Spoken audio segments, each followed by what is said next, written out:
জৌহরের ইতিহাস শুরু হয় রাজস্থানে, যেখানে আছে চিত্তরগড় দুর্গ। এই নাম শুনলেই সাধারণত সকলের মনে রানী পদ্মাবতী আর 16,000 নারীর জৌহরের কথা স্মরণে আসে। কিন্তু খুব কম মানুষ জানেন চিত্তরগড়ে একবার নয় 3 বার জৌহর হয়েছিল। 1303 থেকে 1568 এই 264 বছরে দুর্গটি 3টি ভয়াবহ জৌহর দেখেছে। প্রথম জৌহর 1303 জিহাদি আলাউদ্দিন খিলজির আক্রমণের সময় রানা রতন সিংয়ের স্ত্রী রানী পদ্মাবতী 16,000 নারীর সঙ্গে জৌহর করেন। দ্বিতীয় জৌহর 1535 বাহাদুর শাহ গুজরাটির আক্রমণের সময় রানা সাঙ্গার স্ত্রী রানী কর্ণাবতী 13,000 নারীর সঙ্গে জৌহর করেন। তৃতীয় জৌহর 1568 জিহাদি আকবরের আক্রমণে রানা উদয় সিংহের স্ত্রী ফুল কওয়ার 7,000 নারীর সঙ্গে মৃত্যুকে বেছে নেন।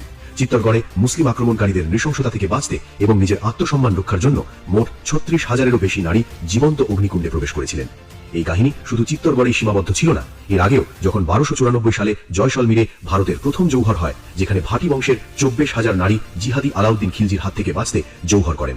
আর 1327 সালে মোহাম্মদ বিন তুগলক যখন কাম্পিলি রাজ্যে আক্রমণ করেন, তখন দক্ষিণ ভারতেও জৌহর হয়। জৌহরের মূল কারণ ছিল মুসলিম আক্রমণকারীদের নৃশংসতা। যুদ্ধ জেতার পর তারা শুধু রাজ্য বা সম্পদ লুটত না, হিন্দু যোদ্ধাদের নারী ও শিশুদের ওপর অমানবিক অত্যাচার চালাত। নারীদের বন্দী করা হতো, জোর করে ধর্মান্তর করানো হতো, জোরপূর্বক বিয়ে দিয়ে বন্দী রাখা হতো। এরকমই একটি ঘটনা ঘটে 1299 সালে গুজরাটের বাঘেলা রাজা কর্ণ পরাজিত হলে। জিহাদি আলাউদ্দিন খিলজি রানী কমলা দেবীকে অপহরণ করে জোর করে বন্দী রাখে। তার কন্যা দেবল দেবীকে জোর করে ইসলাম গ্রহণ করিয়ে খিজির খানের সঙ্গে বিয়ে দেওয়া হয়। খিজির খানের মৃত্যুর পর দেবল দেবীকে সাদিব ও কুতুবুদ্দিন পালাক্রমে বন্দী করে ধর্ষণ করে।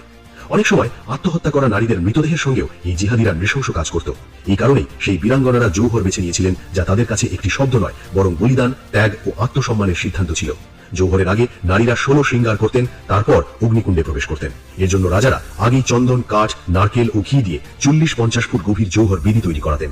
1958 থেকে 59 সালে ভারতীয় পুরাতত্ত্ব বিভাগ বিজয় স্তম্ভ এলাকায় খননে ছাই, হাড়, লাখের চুড়ি এবং একটি কুণ্ড পায়। তাদের মতে ওই কুণ্ডে 40,000-এরও বেশি নারী প্রাণ দিয়েছিলেন। তারপর থেকেই চিত্তরগড় দুর্গের জৌহর স্মৃতিস্থলে প্রতি বছর শ্রদ্ধাঞ্জলি সভা হয়, যেখানে ইতিহাসের এই জৌহরকে আত্মহত্যা নয়, বরং আত্মসম্মান রক্ষার চূড়ান্ত সিদ্ধান্ত হিসেবে স্মরণ করা হয়।